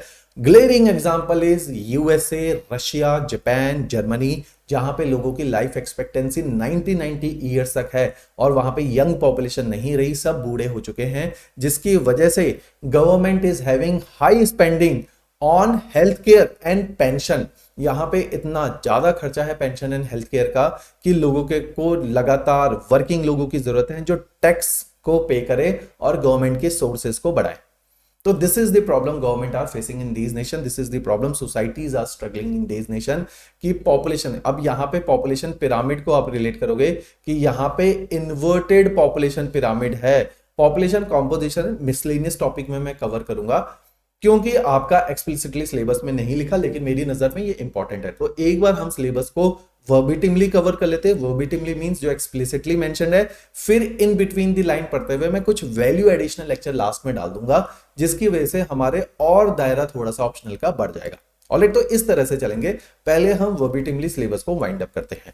तो पॉपुलेशन पिरामिड के केस में हम लोग देखते हैं कि इन नेशन में इन्वर्टेड पॉपुलेशन पिरामिड है, वर्किंग लोग घट रहे हैं, नए बच्चे पैदा नहीं हो रहे हैं, लो चाइल्ड बर्थ रेट है और आपकी ऑक्टाजेनेरियन पॉपुलेशन बढ़ गई है। ऑलराइट, इसका एक एग्जांपल मैं आपको देता हूं। यूएसए के अंदर एक बार 90s के दौर पे एक बहुत बड़ी रिसर्च होती है। उस रिसर्च इसलिए की जाती है कि गवर्नमेंट, यूएसए की गवर्नमेंट का बहुत बड़ा खर्चा है इन पर्टिकुलर लोगों को डेवलप करने में, और इसी के साथ एक गवर्नमेंट के, दो गवर्नमेंट के और स्पेंडिंग है, एक हेल्थ केयर है, एक पेंशन है, एक फ्री एजुकेशन है, ये एक है, एक अनएम्प्लॉयमेंट, बेरोजगारी भत्ता जिसको बोलते हैं, अनएम्प्लॉयमेंट को जो पैसा दिया जाता है। ये चार सबसे मेजर स्पेंडिंग है यूएसए की government, and they have created a committee for it. उन्होंने कहा पता लगाओ कि गवर्नमेंट इस तरह की चीजों को कैसे खत्म कर सकती है, कि कैसे इस स्पेंडिंग को रोक सकती है। तो रिपोर्ट कहती है, उसी रिपोर्ट के अंदर Bill Clinton, Harry Clinton was the part of this committee. तो उन्होंने रिपोर्ट गवर्नमेंट को पेश करी। उन्होंने कहा we can not stop this funding because America के अंदर फैमिली सिस्टम हैज क्रम्बल्ड।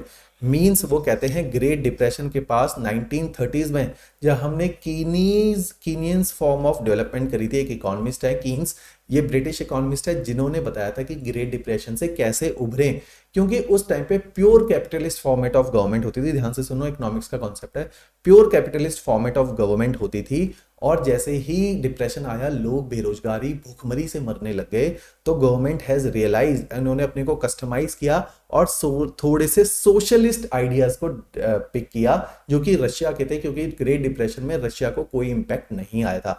तो उन्होंने बोला कि गवर्नमेंट को उन लोगों को सपोर्ट करना चाहिए जिनके पास पैसा नहीं है। आइडेंटिफाई किया गया लोगों की, अगर बच्चों की स्कूलिंग फ्री कर दो, लोगों को मेडिकल फैसिलिटीज देखो। जैसे हिंदुस्तान में प्रणब मुखर्जी ने बोला कि middle class just a step away from poverty. एक मेडिकल बीमारी किसी घर में किसी भी व्यक्ति को हो जाए, आपकी सारी जेबें हॉस्पिटल वाले खाली कर देंगे और आप पॉवर्टी लाइन के नीचे चले जाओगे। इतना उधार ले लोगे बीमारी के लिए कि 50-60 लाख रुपए खर्च करने में टाइम नहीं लगता मेडिकल बिल्स के अंदर। तो ये कहते हैं, तो अमेरिकन गवर्नमेंट हैज आइडेंटिफाई कि मेजर स्पेंडिंग पकड़ो लोगों की, उसको सपोर्ट कर दो ताकि लोग कभी भी भूखमरी से ना मरे। तो उन्होंने बोला कि लोगों की एजुकेशन फ्री कर दो, हर कोई पढ़ लिख जाएगा तो कुछ कमा ही लेगा, तो education is free. Health care up to 60,000 per annum जो कमाता है उससे नीचे वालों को फ्री हेल्थ केयर है। लोगों का पैसा वेस्ट मत कराओ मेडिकल के अंदर।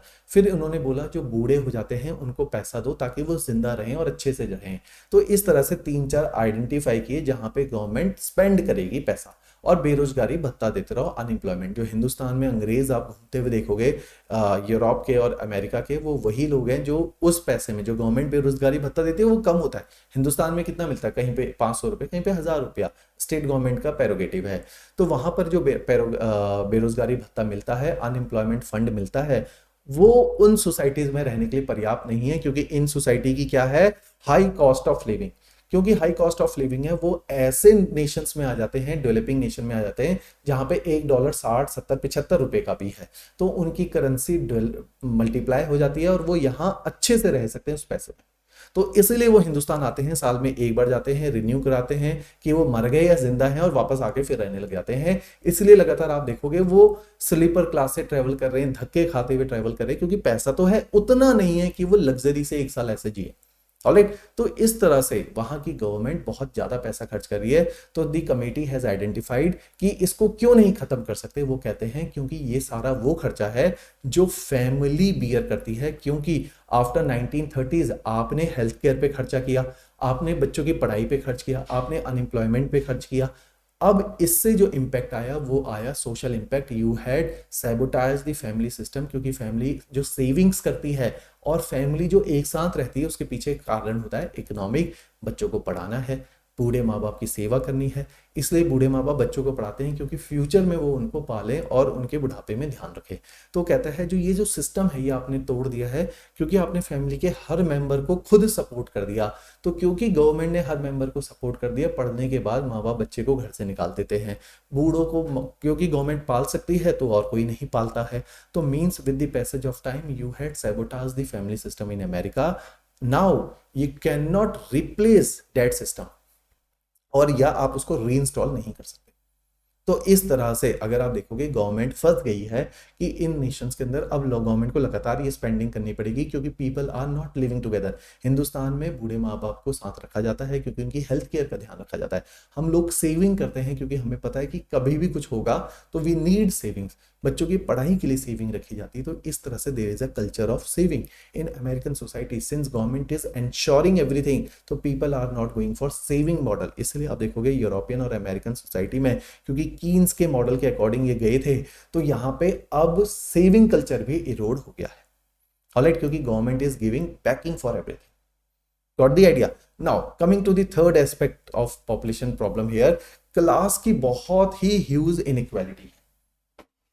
इनइक्वालिटी का मतलब है, यूएसए का एग्जांपल यहां कोट करोगे, USA is having a class inequality. यहाँ पे जो ब्लैक्स हैं वो बहुत ज्यादा गरीब हैं, घेटोज के अंदर रह रहे हैं। जब पॉपुलेशन अर्बनाइजेशन पढ़ाएंगे तो स्लम्स बताएंगे यहाँ पे, क्योंकि क्लास इनइक्वालिटीज है तो स्लम फॉर्मेशन है।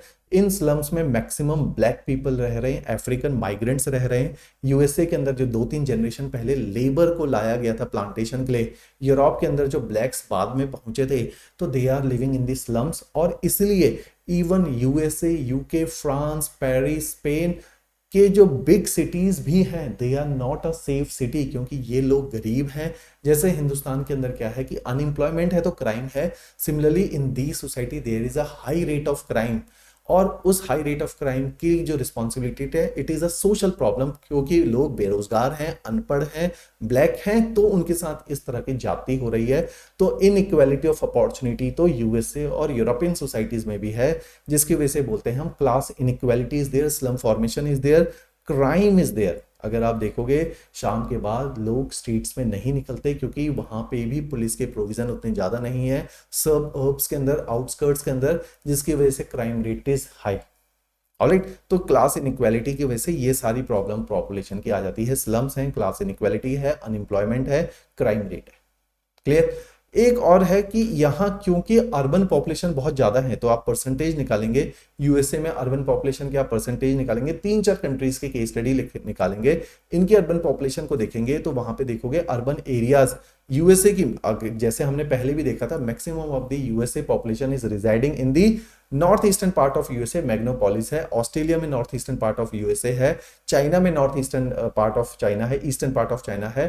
तो पूरे कंट्री की पॉपुलेशन जब एक ही हिस्से में रहेगी तो these areas are over populated. Since these areas are over populated, slums will be there, quality of life will decrease, environmental degradation will occur.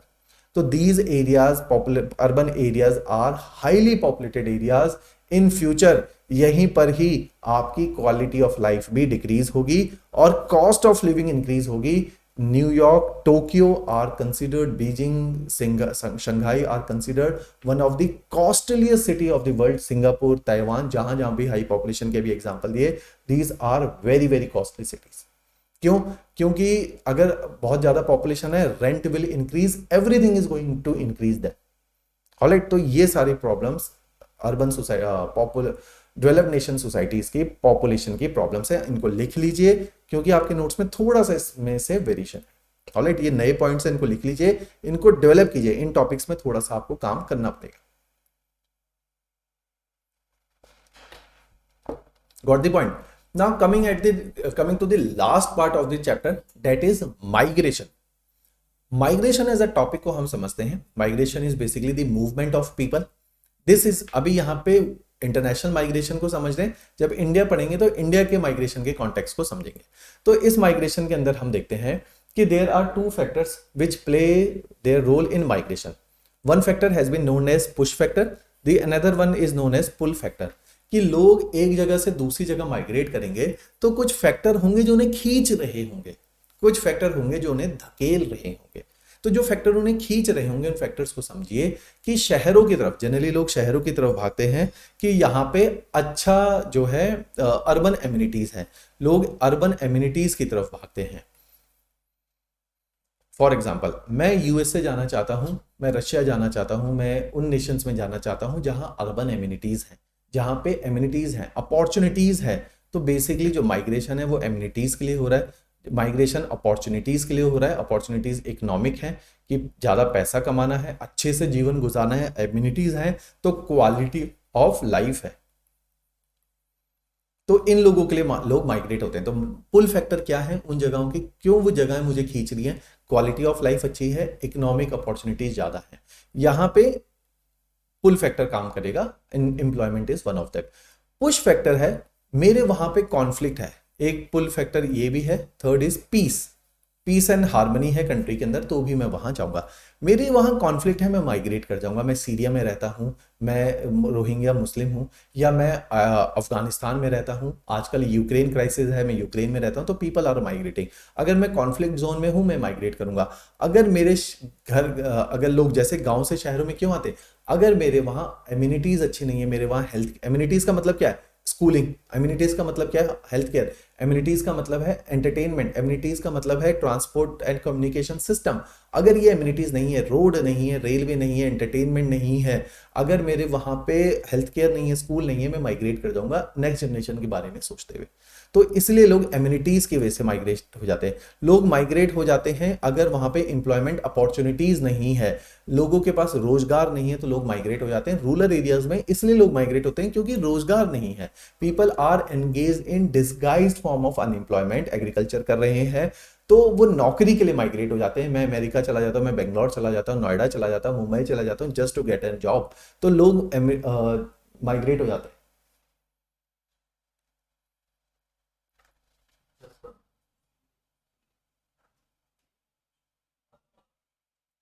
ठीक है, तो इन एमिनिटीज के लिए, अपॉर्चुनिटीज के लिए लोग माइग्रेट कर जाते हैं। इसीलिए अगर आप देखोगे जो मनरेगा स्कीम आई है, जो रूरल एरिया में PUR है, providing urban amenities in rural areas, MNREGA है, एम्प्लॉयमेंट अपॉर्चुनिटीज है, स्किल डेवलपमेंट है, ये रूरल एरियाज में ले आ रहा है ताकि लोग माइग्रेट करके ना जाए। Doubling the farmer income, yet another attempt to stop the rural to urban migration in India. तो कोरिलेट करो। अगर ये क्वेश्चन भी आता है, इंडिया के एग्जाम्पल भी देने, आगे मैं इंडिया भी पढ़ाऊंगा नेक्स्ट टॉपिक में, तो इंडिया के एग्जाम्पल भी देने हैं, इंटरनेशनल लेवल पे भी एग्जाम्पल देने हैं। तो ये सारे पुश फैक्टर हैं जो माइग्रेशन को बढ़ावा देते हैं। इंडिया में एक और फैक्टर है जो माइग्रेशन को बढ़ावा देता है, that is the caste factor.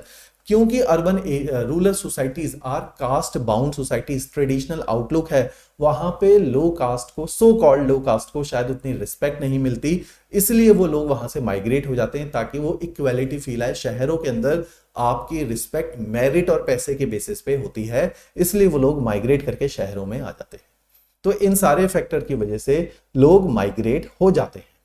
Clear है बात। अब इसी को देखते हैं, जैसे ये पुश फैक्टर मैंने बताया था, इसी के अंदर हम आपके टॉपिक दे रखा है कि माइग्रेशन के कॉजेज बताइए, पास्ट और प्रेजेंट, कि पहले क्यों माइग्रेशन होता था, आज माइग्रेशन क्यों है। तो अगर पास्ट में देखेंगे तो हम माइग्रेशन को, पास्ट का मतलब है 1950 से पहले माइग्रेशन देख लेते हैं, 1950 का माइग्रेशन देख लेते हैं। एग्जाम्पल हमेशा कोट करोगे, 1950 से पहले के माइग्रेशन को याद करो तो एक माइग्रेशन था जब मेडाइवल टाइम्स के अंदर, अब देखो वर्ल्ड हिस्ट्री रिलेट करो, यूरोप के अंदर एक आई एनलाइटमेंट की एज, जिसको बोला जाता है यूरोप के अंदर रेनेसा आया। क्योंकि रेनेसा आया, साइंटिफिक डिस्कवरी हुई, लोग बाहर, साइंटिफिक डिस्कवरी हुई तो नए आइडियाज आए, आइडियाज ऑफ इक्वालिटी आया, आइडियाज ऑफ फ्रीडम आया, आइडियाज ऑफ डिस्कवरी आया, और इसी को बोला जाता है एज ऑफ डिस्कवरी। लोग बाहर निकले, एक आइडिया आया।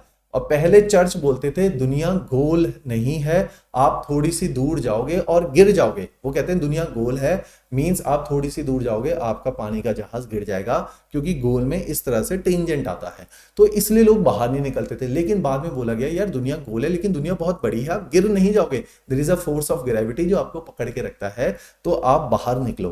तो मींस साइंटिफिक टेम्परामेंट बढ़ा, जो मैंने पहले भी बताया था, साइंटिफिक टेम्परामेंट बढ़ा, एज ऑफ डिस्कवरी आई, और एज ऑफ डिस्कवरी आई तो लोग बाहर निकले। और क्योंकि population was expanding in Europe, equality की बात है, फ्रीडम की बात है, कैपिटलिज्म, इन दोनों आइडियाज के ऊपर मैंने पहले भी बताया था, कैपिटलिज्म थ्राइव करता है, कैपिटलिज्म आया और ये नई मार्केट ढूंढने के लिए लोग बाहर निकले, और पॉपुलेशन डेंसिटी ज्यादा थी, नई रिजाइडिंग प्लेस ढूंढने के लिए लोग बाहर निकले। तो यूरोप में क्योंकि ओवर पॉपुलेशन थी लोग बाहर निकल रहे थे। तो आप इसको पूरा वर्ल्ड हिस्ट्री को रिलेट करोगे। और बाहर कौन निकला, बड़े नेशन तो बाहर नहीं निकले, रशिया वाले थोड़ी बाहर निकले, अमेरिका वाले थोड़ी बाहर निकले, बाहर कौन निकला, पोर्चुगीज बाहर निकले, स्पेनिश बाहर निकले, फ्रेंच बाहर निकले, यूके बाहर निकले, ये छोटे नेशंस हैं। जर्मनी बहुत जल्दी बाहर नहीं निकला क्योंकि Germany is a big nation, ये लोग बाहर निकले जहां पे स्पेस नहीं है, पोर्चुगीज के पास स्पेस नहीं है, छोटा सा नेशन है, सारी कोस्टल बाउंड्रीज है। स्पेन के पास सेंट्रल एरिया में इतने पहाड़ हैं कि people are residing in the coastal areas, ये लोग बाहर निकले नई कॉलोनीज के लिए, नई जगह बनाने के लिए। ऑलराइट, जैसे दुनिया में फ्रेंच बहुत बोली जाती है, स्पेनिश बहुत बोली जाती है, इंग्लिश बहुत बोली जाती है, यही लोग बाहर निकले। और जब ये लोग बाहर निकले तो इन्होंने माइग्रेशन किया, तो इन्होंने ट्रॉपिकल एरिया के अंदर, देखो इन सारे नेशन से, this is Portuguese Iberian peninsula, यहां से लोग बाहर निकले, इटालियन लोग बाहर निकले, तो इस तरह से लोग बाहर निकले और माइग्रेशन हुआ। फिर जब ये माइग्रेशन हुआ तो इन्होंने देखा ट्रॉपिकल नेशंस के अंदर पुअर गवर्नेंस है, स्ट्रॉन्ग गवर्नमेंट नहीं है, इन्होंने इन नेशंस को कॉलोनाइज करना शुरू किया। जब इन्होंने कॉलोनाइज किया तो इन्होंने बड़े बड़े खेत बनाए, इन खेतों की आउटपुट को यूरोप में भेजा, क्योंकि इंडस्ट्रियल रेवोल्यूशन का दौर था। रॉ मटेरियल, कॉलोनीज इसलिए बोला जाता है, ये पैरासाइट की तरह इनको एक्सप्लॉइट कर रहे थे, यहां से रॉ मटेरियल को उठा के यूरोप की इंडस्ट्रीज में भेज रहे थे। जैसे हिंदुस्तान से कॉटन बाहर जा रहा था और मल्टीपल चीजें बाहर जा रही थी, आयरन ओर बाहर जा रहा था, कोयला बाहर जा रहा था, तो इन्होंने इंडिया के रॉ मटेरियल और बाकी नेशंस के रॉ मटेरियल को एक्सप्लॉइट किया। तो इन्होंने इन सारे एक्सप्लॉइटेशन में, इन सारी जगहों पे they needed labour, they needed people, क्योंकि यहाँ पे पॉपुलेशन कम थी, तो they have taken people from Africa, क्योंकि ये मैंने पहले भी बताया था ये ट्रॉपिकल एरियाज है, population is high, they have taken people from India and they have taken these people, migration में भी पढ़ोगे, सॉरी इंडिया में बाद में भी पढ़ोगे, they have taken these people into Mauritius, Fiji एक आइलैंड है जहां जो है मोदी जी ने भी ट्रेवल किया, लैटिन अमेरिका, वेस्ट इंडीज का कभी मैच होता है तो देखना आधे से ज्यादा जो बैट्समैन है वो क्रिश्चियनिटी के, उनका नाम जो है इंडियनाइज्ड है। बहुत सारे ऐसे बैट्समैन मिलेंगे, बॉलर मिलेंगे जो इंडियनाइज्ड नेम के हैं। तो इस तरह से क्योंकि माइग्रेशन हुआ था, हिंदुस्तान से, यूपी बिहार से लेबर को उठा के पूरी दुनिया में ले जाया गया। तो उस टाइम पे दो टाइप के माइग्रेशन में, पहले यूरोपियन पूरी दुनिया में फैले, फिर उनको लेबर चाहिए था ट्रॉपिकल कंट्रीज में। जब एग्रीकल्चर मैंने जीएस में पढ़ाया था तो मैंने बताया था कि कॉटन की फार्मिंग है, शुगर केन की फार्मिंग है, इन सारी फार्मिंग के लिए इनको लेबर चाहिए थी जो अफ्रीका और इंडिया से ट्रांसफर की गई, या बांग्लादेश, पाकिस्तान इंडिया का ही पार्ट था, वहां से ट्रांसफर किया गया। तो इसलिए इन सारी जगहों पे आप देखोगे एशियन नेशंस ओरिजिन के लोग बहुत ज्यादा हैं। अफ्रीका में जो मैं कह रहा हूं कि यूएसए के अंदर या यूरोप के अंदर ब्लैक्स या कलर्ड लोग बहुत ज्यादा हैं, वो बिकॉज क्योंकि अफ्रीकन का माइग्रेशन इन लोगों ने ही किया था। तो इस तरह से माइग्रेशन दो फॉर्म में होता है। पहले टाइम पे ये है फोर्स्ड माइग्रेशन, जबरदस्ती लोगों को ले जाके माइग्रेट करवाया गया। थर्ड टाइप का माइग्रेशन है उस टाइम पे, क्योंकि आपको पता है 1950 से पहले 2 वर्ल्ड वॉर हुए थे। इन वर्ल्ड वॉर में कॉन्फ्लिक्ट हुआ, अराजकता हुई, लोगों को जान का खतरा हुआ, लाइफ सिक्योरिटी थ्रेट था, तो लोग माइग्रेट करना शुरू करते हैं। और यही वो टाइम है जब ज्यूज भी माइग्रेट कर गए और आपका इजराइल की फॉर्मेशन हुई। तो इस तरह से आप देखोगे लार्ज स्केल माइग्रेशन पूरी दुनिया में चल रहा था। Number 4 time kind of migration है रिलीजियस माइग्रेशन। ये इंडिया और पाकिस्तान का इसमें आप एग्जांपल लोगे, बहुत ड्रेडफुल टाइम था जब इंडिया और पाकिस्तान में 10 लाख लोगों की जान गई और 1 करोड़ लोगों से ज्यादा लोग माइग्रेट करते हैं। बहुत ड्रेडफुल एरा था वो, जब इंडिया और पाकिस्तान का पार्टीशन होता है और दो तरफ से डेडली माइग्रेशन के एग्जांपल हमें देखने को मिलते हैं। तो ये 2 माइग्रेशन है जो उस टाइम के अंदर हुए थे। तो these are the set of places where migration has occurred, और यहाँ पे लोग पाकिस्तान से आए थे और हिंदुस्तान से लोग पाकिस्तान की तरफ को गए थे, and east and west Bengal का पार्टीशन हो गया था। क्लियर? तो ये 4 माइग्रेशन है जो हम 1950 से पहले पढ़ते हैं, विद डेटा और एग्जांपल आप यहां कोट करेंगे। सेकंड सेट ऑफ माइग्रेशन है जो 1950 के बाद होता है। देखो माइग्रेशन 1950 से पहले भी हुआ था। एंशिएंट टाइम में जो माइग्रेशन होता है वो नेचुरल कैलामिटीज की वजह से भी होता था, कि अगर कहीं पे सूखा पड़ गया, बाढ़ आ गई, तो लोग माइग्रेट कर जाते थे। हैजा फैल गया तो लोग माइग्रेट कर जाते थे। जैसे फेमाइन आ गया था बंगाल में, लोग माइग्रेट कर गए। अगर आप पुरानी मूवीज देखोगे 50s और 60s की, देवानंद का दौर था, दिलीप कुमार का दौर था, वहां पे ऑलमोस्ट हर मूवी में माइग्रेशन दिखाया जाता था जो सूखे की वजह से होता था, क्योंकि दोज वर द टाइम जब सूखा बहुत फ्रीक्वेंट था, हमारे पास अदर सोर्स ऑफ इरिगेशन नहीं था। Means drought will convert into famine. Disaster management में मैंने पढ़ाया हुआ है, drought will convert into famine, जिसकी वजह से भूखमरी आ जाती थी। पीपल विल स्टार्ट माइग्रेटिंग, क्योंकि ये माइग्रेशन करते थे, इसकी वजह से ये दो, अब जो माइग्रेशन होता है 1950s के पहले वाला जो माइग्रेशन था, वो इन सारे कारणों की वजह से था कि नेचुरल कैलेमिटीज की वजह से भी लोग माइग्रेट कर जाते थे। अब जो माइग्रेशन होता है 1950 के बाद का जो माइग्रेशन है, वो 2 प्रकार का माइग्रेशन है। एक है कि माइग्रेशन इसलिए हो रहा है क्योंकि बेटर अपॉर्चुनिटीज के लिए, जैसे हिंदुस्तान से लोग कनाडा जा रहे हैं, गल्फ में जा रहे हैं, यूएसए जा रहे हैं, ऑस्ट्रेलिया जा रहे हैं, यूरोप जा रहे हैं, क्योंकि उनको बेटर इकोनॉमिक अपॉर्चुनिटीज मिल रही है। दूसरा माइग्रेशन जो आजकल दुनिया में चल रहा है, वो चल रहा है because of the conflicts, political and social conflicts in the nation, जिसकी वजह से you can see a large number of people are migrating out from the unstable countries like Syria, Afghanistan, Iraq, and in these days Ukraine, Rohingya Muslim, ये सारे जो migration है, ये Tamilian population का migration होना श्रीलंका से, ये सारे रिसेंट एग्जांपल हैं जो माइग्रेशन को बढ़ावा दे रहे हैं। तो अभी ग्लोबल लेवल पे ये 2 टाइप के माइग्रेशन चल रहे हैं। हिंदुस्तान का अगर लोकलाइज एग्जांपल दोगे, जो नेक्स्ट क्लास में हम कवर करेंगे, हिंदुस्तान में जो मैक्सिमम माइग्रेशन है वो रूरल टू अर्बन माइग्रेशन है। लोग बेटर अपॉर्चुनिटीज के लिए रूरल से अर्बन एरियाज में हिंदुस्तान के अंदर ही माइग्रेट कर रहे हैं। तो this is how migration is occurring, these are the factors which are triggering migration in India and abroad. Alright, migration का दूसरा एस्पेक्ट हम देखते हैं कि माइग्रेशन अगर होता है तो उसके कॉन्सिक्वेंसेस क्या आते हैं। तो what are the consequences of migration, ये इसका सेकंड एस्पेक्ट है। 2 कॉन्सिक्वेंसेस हमें समझना पड़ेगा। उन जगहों पे क्या कॉन्सिक्वेंसेस है जहां से आउट माइग्रेशन होता है, उन जगहों पर क्या कॉन्सिक्वेंसेस है जहां इन माइग्रेशन होता है, मींस डेस्टिनेशन, जहां पे मैं गया। If I am going to USA पे क्या इंपैक्ट होगा, if I am going from India then India पे क्या इंपैक्ट होगा। तो we need to understand the impact of migration at 2 different places, one of them is source, the another one is the destination. अगर हम source reason में देखें कि जहां से लोग माइग्रेट आउट होते हैं, सबसे पहला इकोनॉमिक इंपैक्ट। अगर मेरे घर का एक व्यक्ति कनाडा जाता है तो वो इंडिया में एक इकोनॉमिक्स का शब्द है रेमिटेंस भेजता है, वो वहां से पैसा भेजता है। क्योंकि वो वहां से पैसा भेजता है तो मैं एक गांव में रहता हूँ, मेरे गांव की डेवलपमेंट होती है। क्योंकि मेरे घर में पैसा भेजता है तो मैं बड़ा घर बनाता हूँ, मैं नई चीजें खरीदता हूँ, मैं कार खरीदता हूँ। ऐसे ही हर घर का, पंजाब में एक व्यक्ति कनाडा रहता है तो पंजाब की इकोनॉमिक प्रॉस्पेरिटी, चंडीगढ़ की इकोनॉमिक प्रॉस्पेरिटी इज डायरेक्टली को related with the remittance. Hindustan में डेटा लिखोगे $70 बिलियन हर साल हिंदुस्तान में आता है, जो लोग बाहर जाके हिंदुस्तान में पैसा भेजते हैं। इसी को बोला जाता है, आपने इंटरनेशनल रिलेशन से फिगर उठा ली है, डायस्पोरा। इंडिया का डायस्पोरा इज वेरी स्ट्रांग, इतने सारे लोग हिंदुस्तान में पैसा हर साल भेजते हैं। इंडिया का 70 बिलियन रुपया हर साल, $70 बिलियन हर साल हिंदुस्तान आता है। फॉलोड बाय चाइना, क्योंकि चाइना की भी बहुत सारी पॉपुलेशन बाहर रहती है। Reason is the same for two of them, क्योंकि we are very very populated nation. हमें, हमारे घर के अंदर नौकरियों का अभाव है और हम बाहर जाते हैं, जैसे एक टाइम पे यूरोपियन पूरी दुनिया में आउटपोर हो गए थे। तो economic repercussion is associated with the migration. दूसरा है डेमोग्राफिक माइग्रेशन। डेमोग्राफिक माइग्रेशन का मतलब समझिए कि अगर माइग्रेशन होता है, और जनरली हिंदुस्तान के अंदर अगर माइग्रेशन हो रहा है तो रूरल टू अर्बन होता है। रूरल एरियाज में क्योंकि माइग्रेशन हो जाता है, फीमेल पीछे छूट जाती हैं।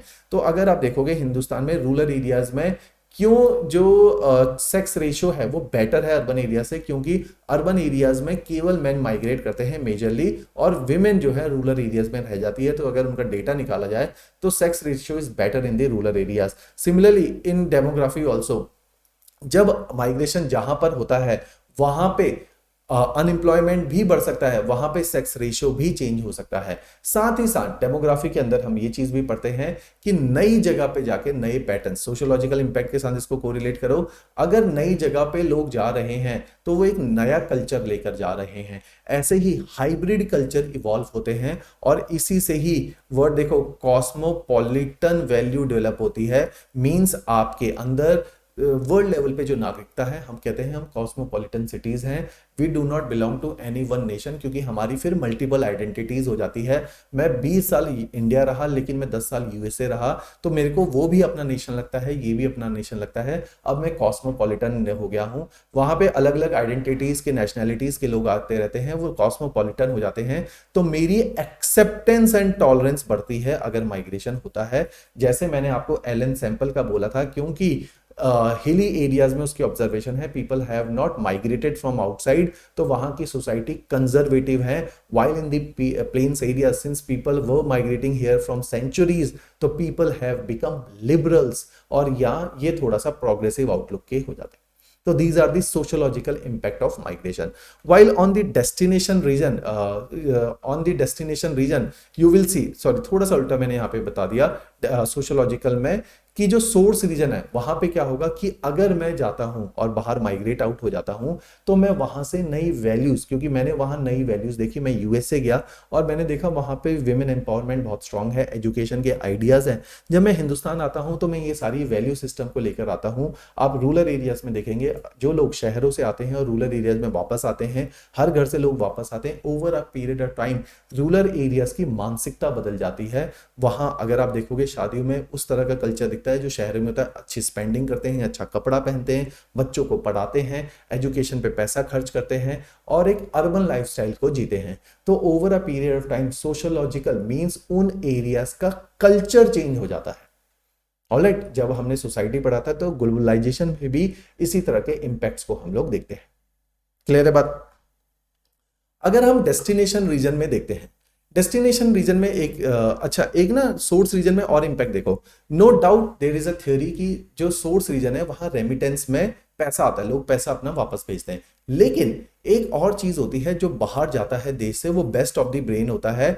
तो ब्रेन ड्रेन हो जाता है, ब्रेन आपका बाहर चला जाता है over a period of time.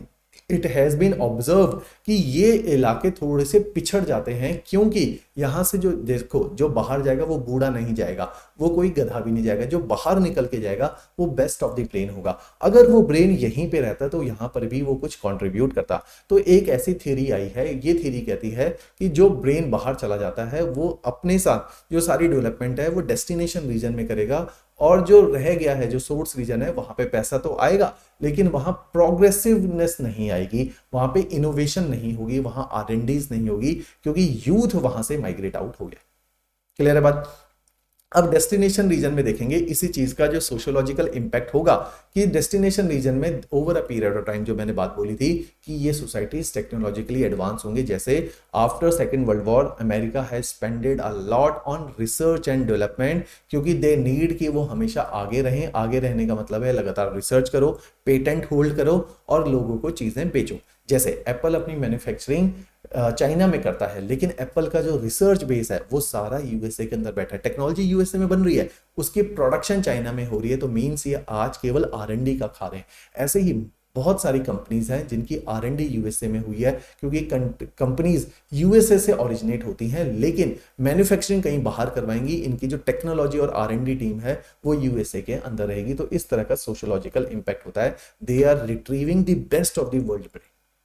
Alright, तो इस तरह से कई सारे कॉन्सिक्वेंसेज है। सोर्स रीजन के कॉन्सिक्वेंसेज पड़े, डेस्टिनेशन रीजन में इकोनॉमिक कॉन्सिक्वेंसेज क्या है, इन्हीं नेशन के अंदर इकोनॉमिक प्रॉस्पेरिटी है, पर कैपिटल राइज ऑफ इनकम है, लेकिन over a period of time यही वो नेशन है जहां पे अनएम्प्लॉयमेंट भी देखने को मिलता है, क्योंकि लोग माइग्रेट होकर चले गए। Over a period of time these nations are heavily populated, densely populated and they are not having enough job for their citizens. तो यहाँ पे अनएम्प्लॉयमेंट भी बढ़ता हुआ दिखता है।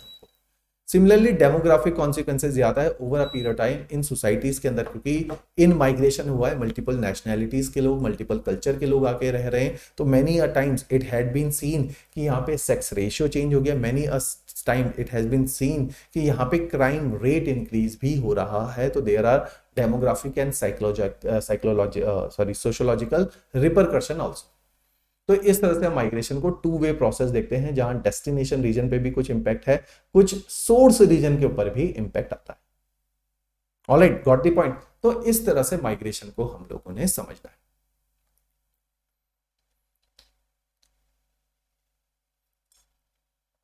Now, looking at the topic which we had covered today, तो this topic which we had already covered in the first lecture। आज हमने देखा डेवलप्ड एंड डेवलपिंग नेशंस की क्या प्रॉब्लम है, आज हमने देखा माइग्रेशन के क्या कॉजेज हैं। तो कॉजेज को जाना, कॉजेज और पैटर्न को जाना। कॉजेज में पुल एंड पुश फैक्टर है, पैटर्न्स के अंदर पास्ट और प्रेजेंट, 1950 से पहले क्या इशू था, 1950 के बाद किस तरह से माइग्रेशन हो रहा है, और consequences destination and source region दोनों पे कॉन्सिक्वेंसेज को समझा। फिर हमने समझा कि दुनिया में पॉपुलेशन की क्या डेंसिटी है, क्या ग्रोथ रेट है, क्या पॉपुलेशन का डिस्ट्रीब्यूशन है, क्या उसका नंबर है, इस सारे को देखा। ये वाला जो टॉपिक है ये बहुत ज्यादा ही थियोरेटिकल है, नोट्स के अंदर है already, population explosion and food security issue, ये आप स्वयं पढ़ेंगे। नेक्स्ट क्लास जो थर्ड क्लास होगी पॉपुलेशन की, जिसके अंदर हमने कंप्लीट इंडिया की पॉपुलेशन ज्योग्राफी पढ़ना है, जिसमें हमने हिंदुस्तान का पॉपुलेशन डिस्ट्रीब्यूशन और ग्रोथ देखना है। ग्रोथ इसके अंदर हम स्टेट वाइज देखेंगे। ऑलराइट, फिर ग्रोथ रेट शब्द नहीं लिखा, उसको भी देखेंगे। फिर हम देखेंगे इन सारे पॉपुलेशन के एक्सप्लोजन का क्या सोशो इकोनॉमिक इंपैक्ट है, जो कि थोड़ा सा हम डिस्कस कर चुके हैं, यहाँ पर भी डिस्कस करेंगे। इसके अलावा पॉपुलेशन से रिलेटेड एक टॉपिक है जिसमें था कि unity in diversity in population, ये वाला चैप्टर 1 फिजिकल ज्योग्राफी के अंदर लिखा है, उस टॉपिक को भी हम लोग कवर करेंगे कि इंडिया के पॉपुलेशन में क्या क्या डाइवर्सिटी है। ऑलराइट, मिसलेनियस जब हम एक बार पूरे सिलेबस को करेंगे, जब मैं मिसलेनियस टॉपिक करवाऊंगा तो वहां पे मैंने एक टॉपिक आप लोगों को करवाना है, क्योंकि सिलेबस में एक्सप्लिसिटली नहीं लिखा, but I will cover population composition of India and the world. तो ये आपकी 12th क्लास की एनसीईआरटी के अंदर दे रखे हैं टॉपिक, आप वहां से पढ़ के थोड़ा सा बेस बना लीजिए। जीएस में मैंने पढ़ाए हुए हैं आपको, फिर हम इसको ऑप्शनल लेवल पे उठाएंगे। क्लियर? तो here we are done with our paper 1 का टॉपिक पॉपुलेशन ज्योग्राफी। ऑलराइट, चलिए, थैंक्स अ लॉट।